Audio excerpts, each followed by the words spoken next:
at something. Recording is on. We may not all be good at everything, but we can all be good at something. I may not be able to play football like Ronaldo, but perhaps I can sing. Perhaps I can cook. Perhaps I can be the next best chef in Johannesburg. What is one thing that you can be extremely good at? Oh, well, you're still a student. Can you be extremely good at your studies now before you become that doctor, before you become that extremely good engineer, before you become that extremely good data scientist? Whatsoever your hands are found to do, do it with all of your might. Can you be extremely good at something now to demonstrate that you have a sense of purpose? Academic excellence, therefore, is the ability to perform extremely well in academic work. There are two things you have to see in that definition. Number one is the ability, demonstrated ability. It's not just what you think. We live in a world of motivation. Everyone wants to talk about positive things. You know, am I not good? I'm good. Yes, you can tell yourself you're good, but it has to show on the notice board. Your swag, your social media, all of those things, they don't mean anything if you don't look good on the notice board. Even you would know that. The ability to do extremely well in academic work, that's what God has given to you for these 4 years. Take it seriously. That ability is already inside of you. The book of 1 Peter tells us that his divine power, is it 1 or 2 Peter chapter 3? His divine power has given to us everything that we need for life and godliness. Everything is already inside of you. For some of you, you just need to tap it. Say, wake up. I was telling a group of people the other day, I said, ESCOM doesn't give you light. In Nigeria, there's this bad English that's very common. Say, ESCOM has brought light. NEPA has brought light. NEPA doesn't bring light. ESCOM doesn't bring light. ESCOM gives you electricity. NEPA gives you electricity. ESCOM gives you power. NEPA gives you power. So you can be in a house that has power and has wiring and has a bulb, but you are failing to press the switch and you are in darkness. His divine power has given to us everything that we need for this life and for godliness. All we need to do is to press this switch and turn that power to light. Let your light so shine. Your light, the one that was put inside of you. Nobody will press the switch for you. Let your light so shine. You can't go to ESCOM and say, you haven't given me light. When there's light all around in the neighborhood. And the ESCOM sends electricians to your house and they find that you just refuse to press the switch. Either because you didn't know or you were lazy to stand up to press the switch. It doesn't take a lot to be excellent in life. The very first thing it takes is a decision that comes from awareness. And I'm saying to someone this evening, you need to press the switch. I've seen some students say, but I'm just average. I'm just average. At least I'm not failing. And I say to them, if Jesus Christ was your classmate, would he be happy to be average? Would he be happy to be a mediocre person? The truth of the matter is, many people do not even know the meaning of average. I am a statistician, so I know the meaning of average. I take interest in language, so I have once gone to the dictionary to check the origin of average. And average really means, in statistical terms, it really means there is nothing exceptional about you. And there's almost no module that doesn't take a course. There's almost no program that doesn't take a module or a course in statistics, unless you're doing law and humanities and language. So many of us know what a mean and a median and an average is. It means you're in the middle. You are neither hot nor cold.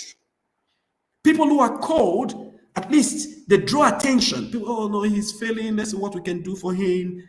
Let's have a remediation program. Let's assign a tutor to him. But this person just goes through life as an average person. He's not failing. He's not receiving an award. And he says, oh, I'm happy. I'm happy to be excellent. No, Jesus Christ would not be average. And he said, if you're going to love the Lord, the Lord your God, you should love him with all of your heart, with all of your mind, with everything that you have. The same thing he did with his calling. He put everything into his calling. Daniel was top of the class. The brother who was praying for us just now, who started it with prayer, talked about Joseph being top of the class, in quotes. Became a prime minister in a foreign land. Daniel was excellent. He was top of the class.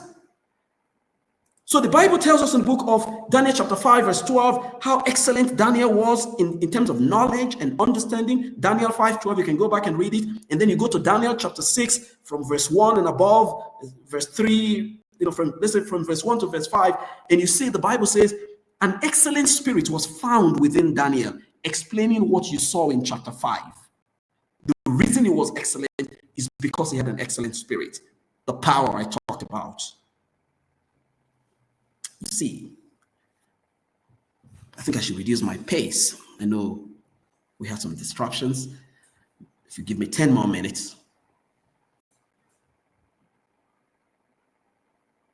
Mediocrity is not good. Think again. Do you want to be an average student? You live an average life? You get average grades, everything about you is average. You rent your first house, you're trying to decorate it, you have no sense of cleanliness and color, everywhere is scattered, untidy, everything about you is average, you pay attention to nothing.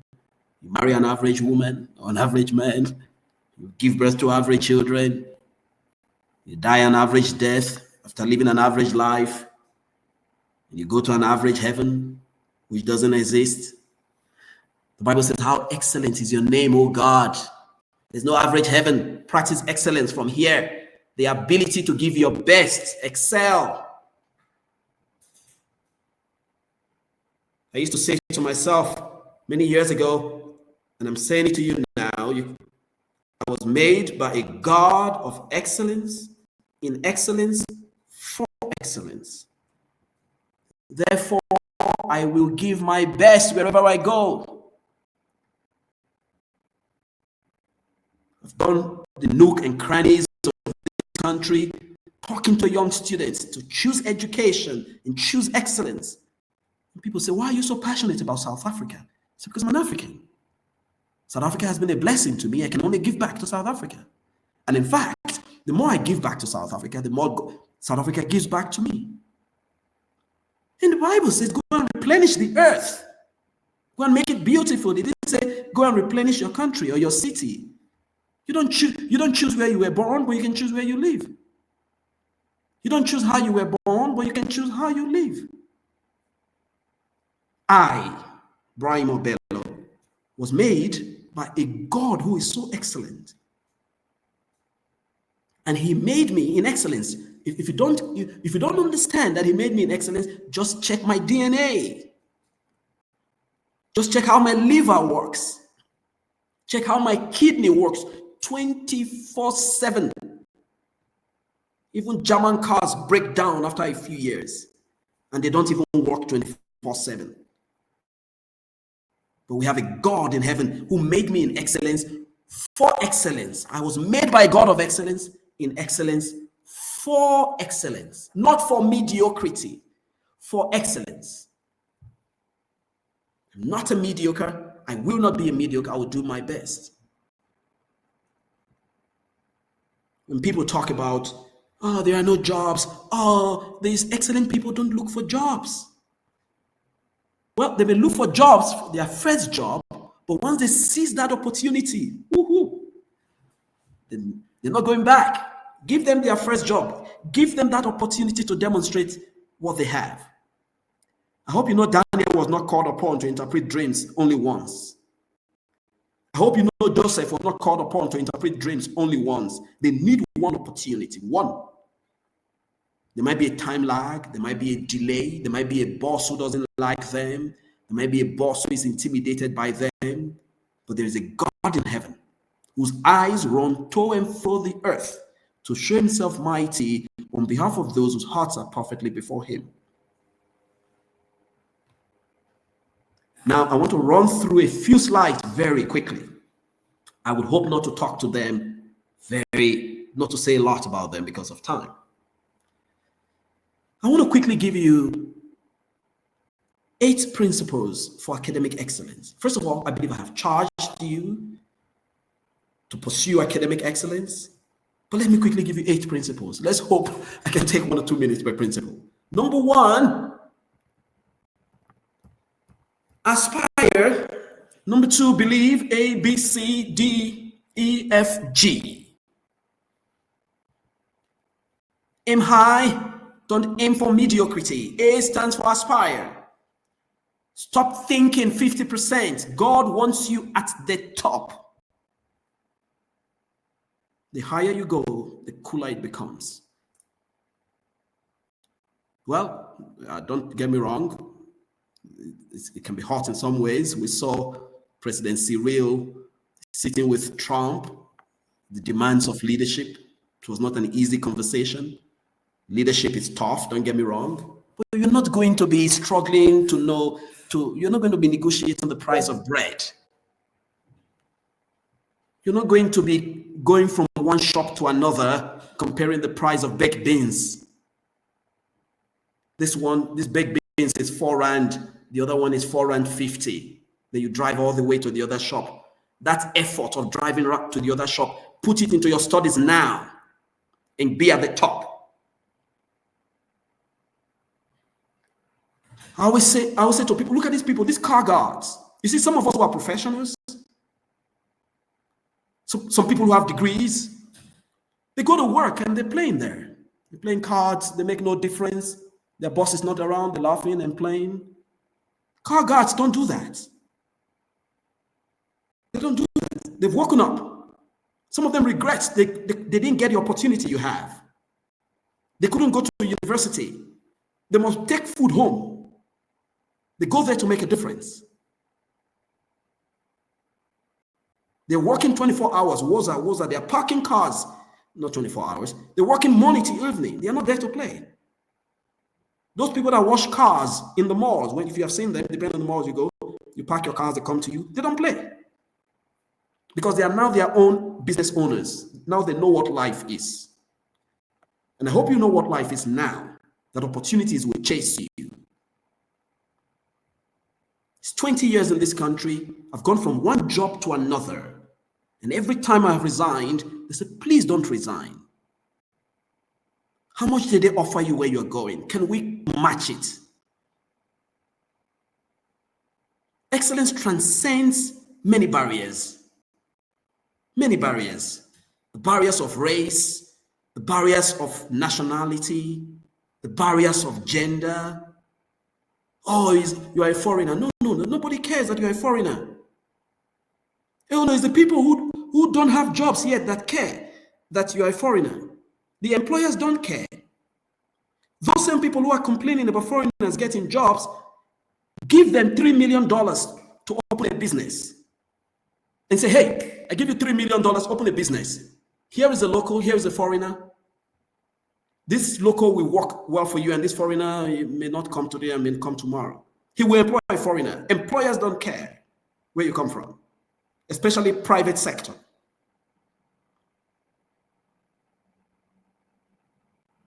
You will be rewarded for excellence. Excellence will break many barriers, many.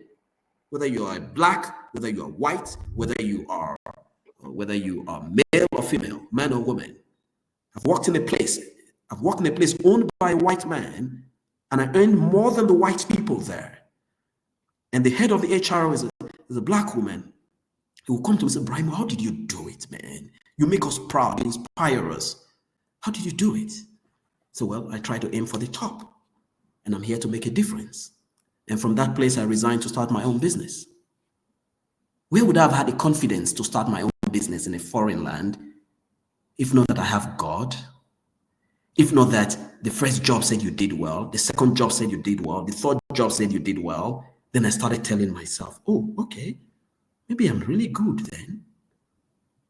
Oh, maybe I can start my own business. Believe, B. A, aspire, B, believe. Believe you can be excellent. Believe you are excellent. And all things are possible to him who believes. The law of attraction. What you think about is what you bring about. If you can say to the mountain, be thou removed, and be relocated here, it will happen.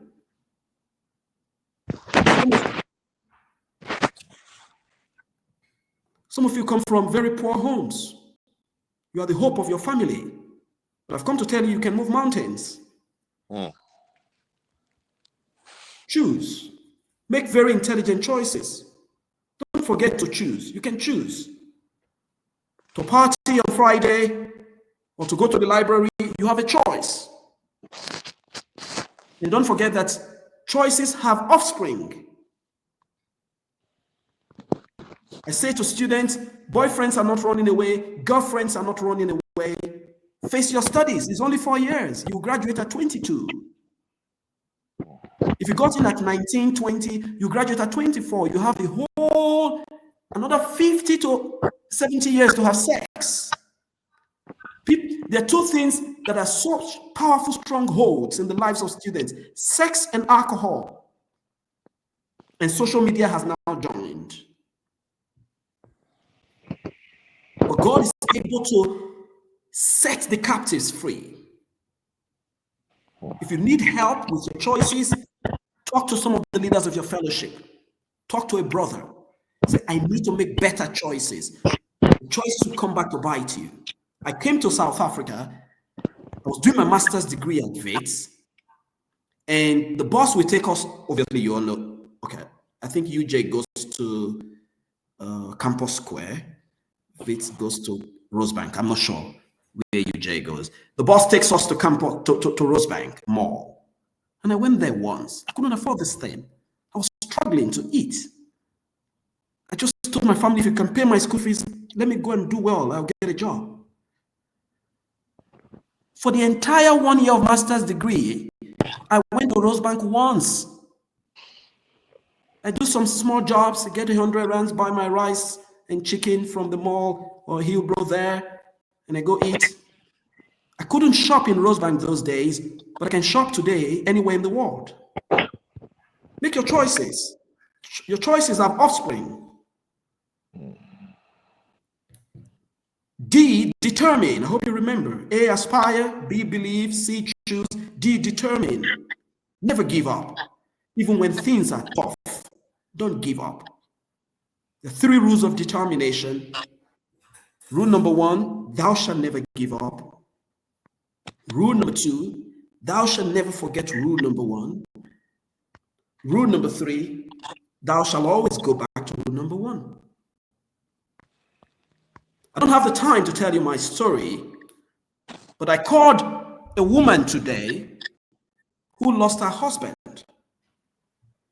And as I was talking to her, we grew up together in the same area. She said, Braimoh, now I understand what you went through. So you went through all of these things and you still succeeded in life? My first son has just entered university when the father died. He has been depressed. There's nothing I haven't done. The family is not the same. The income has gone down. We are struggling and suffering. And she says, Braimoh, now I understand.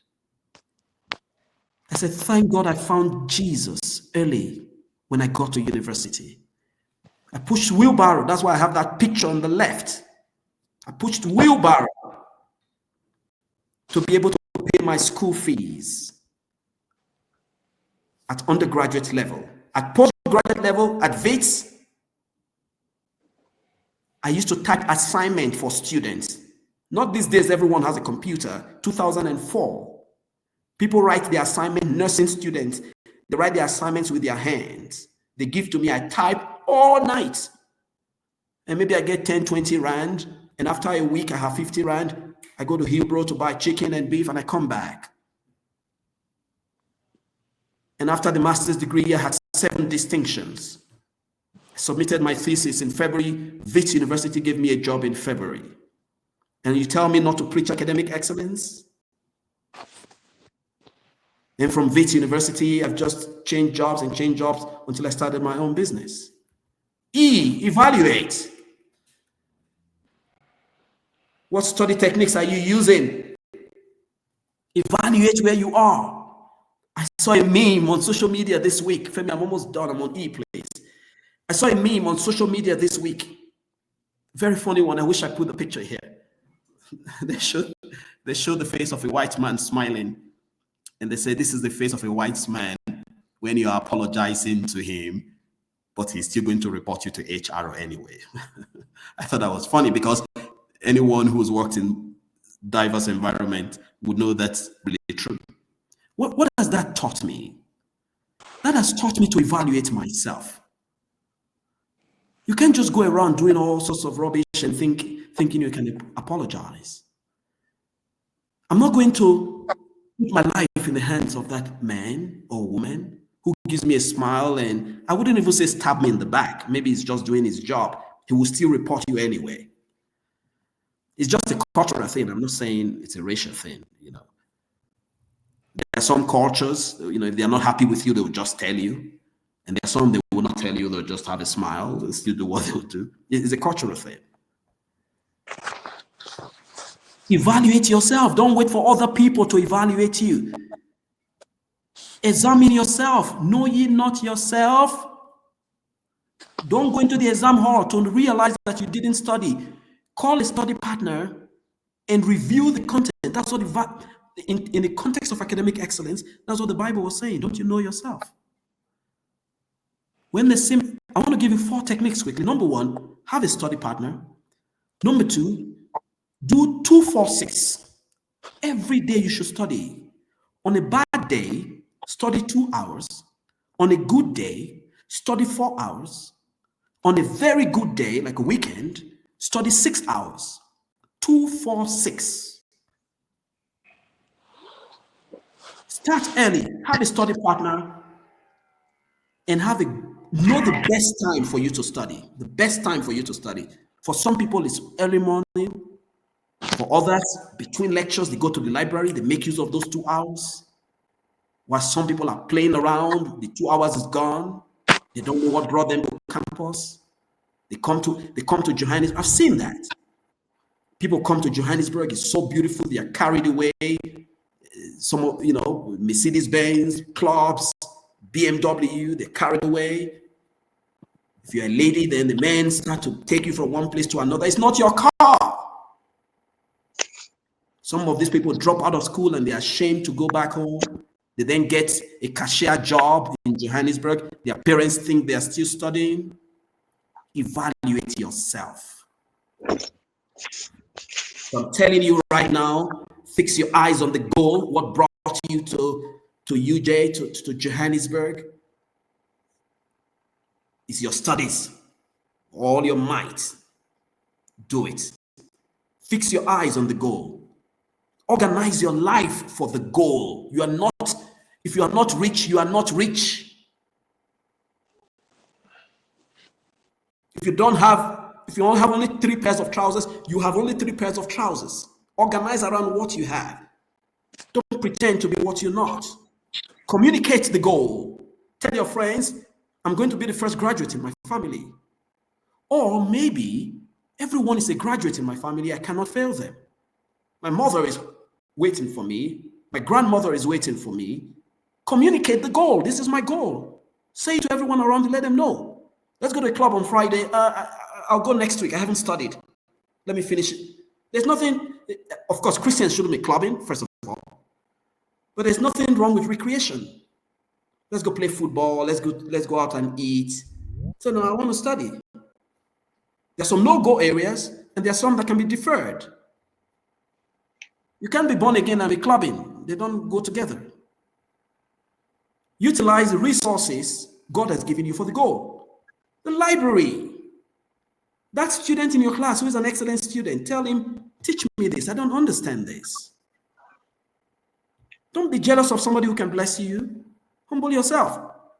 Today, I'm here. Where are my classmates? They're not here. Femi is where he is. Where are his classmates? They're not there. The sky is so big. Every one of us can shine. So knock on that person's door. Please teach me this subject. I want to know all my topics before I enter that exam hall. Do not go into an exam hall without reading all your topics 2 to 3 times. In fact, sometimes 4 if you can. In wrapping up, I'm encouraging you to get up, to get out, and get it. Your success doesn't depend on what you do someday. It depends on what you do today. If you want to be an excellent student, get up, get out, and get it. If you want to be a successful engineer, you will have to get up, get out, and get it. As Martin Luther King said, Jr., if a man is called to be a street sweeper, he should sweep streets even as Michelangelo painted or Beethoven composed music, exactly the way Shakespeare wrote poetry. He should do the job so well that the host of heaven and earth would pause to say, here lived a great street sweeper who did his job well. Thank you.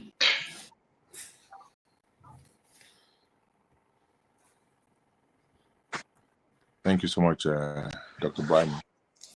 We are very, very grateful. Thank you so much. We are very, very grateful for the time that you have spent.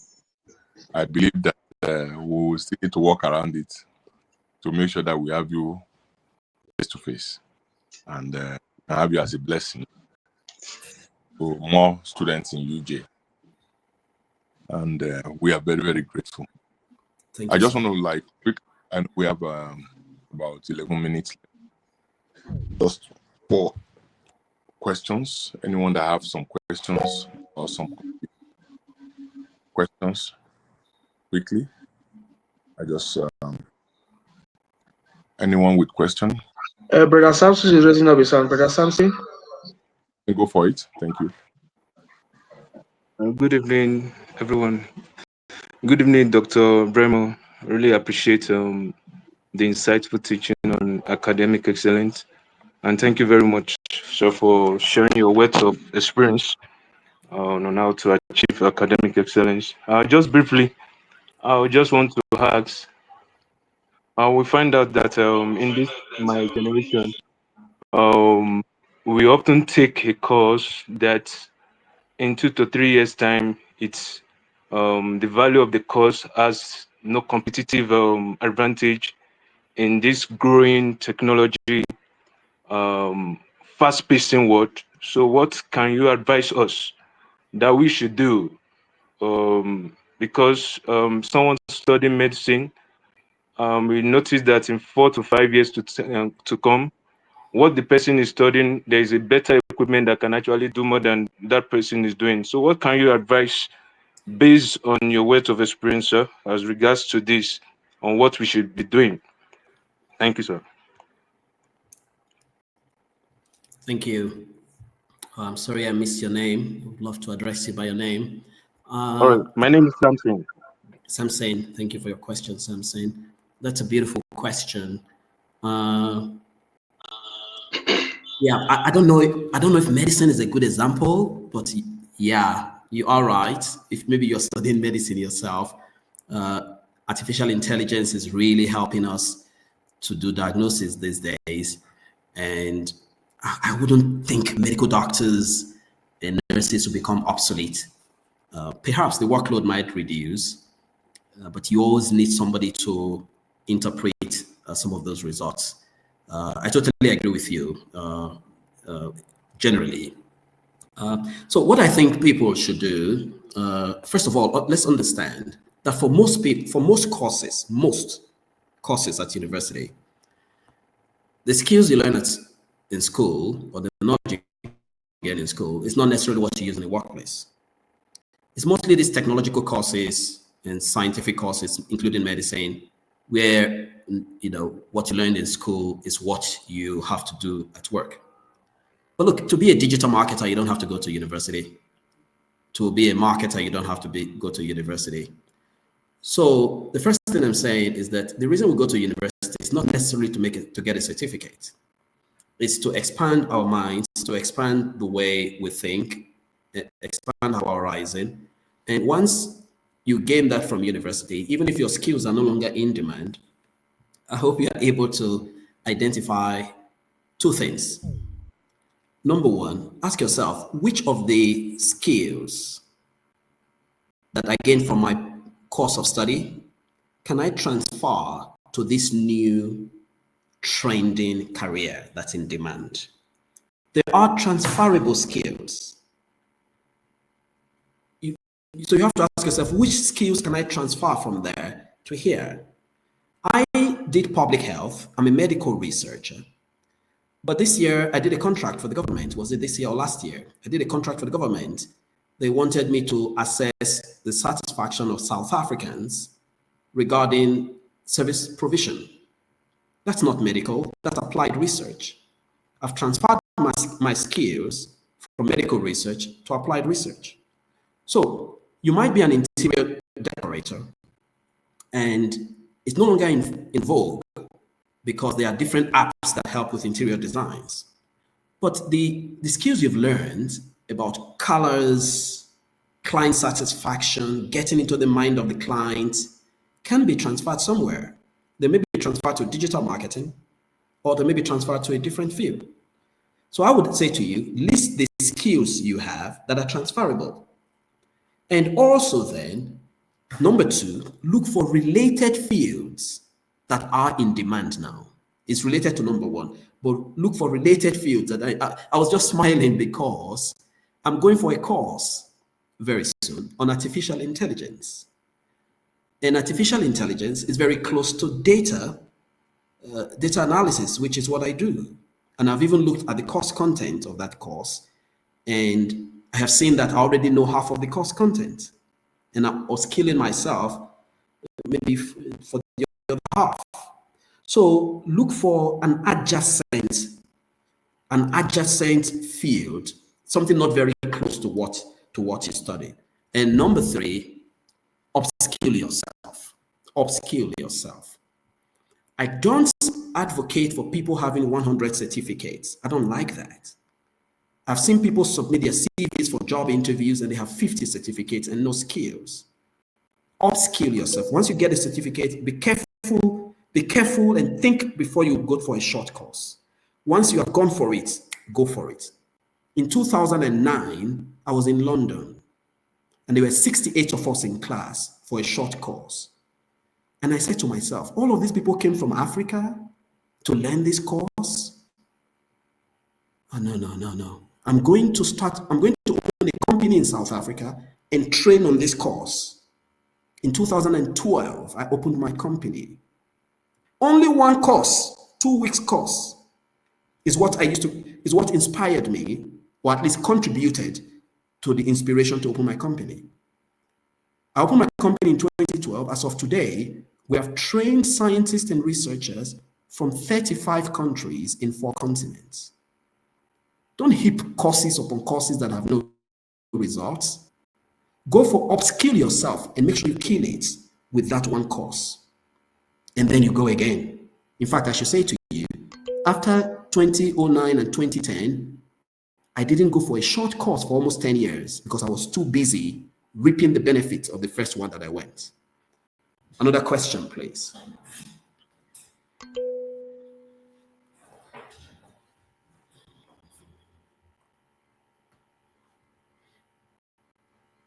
Do we have any? Do we have another one?